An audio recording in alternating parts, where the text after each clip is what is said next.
Isang anunsyo ang muling umagaw ng atensyon online matapos ilabas ng Star Magic ang teaser na may nakasulat na Becoming na nakatakdang ganapin sa September 26, 2026 sa New Frontier Theater gamit ang simbolismo ng isang kumikinang na kristal.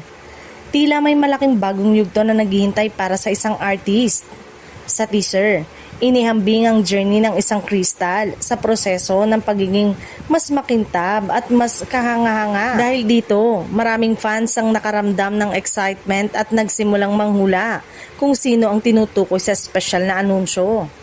Isa sa mga pinag-uusapang posibilidad ay ang pagpasok o pagpirma ng isang bagong talent sa ABS-CBN, lalo na't kilala ang network sa pagbibigay ng bagong pagkakataon sa mga artistang handang mag-level up sa kanilang karir. Kung eto nga ang ihahayag sa naturang event, tiyak na magiging malaking hakbang ito para sa artist. Mula sa pagiging isang sparkling gem, tila may mas malaking transformation na dapat abangan dahil wala pang inilalabas na kompletong detalye tungkol sa pagkakakilanlan. Marami ang umaasang isang kilalang pangalan o promising young artist ang ihahayag at posibleng magkaroon ng bagong tahanan sa ABS-CBN.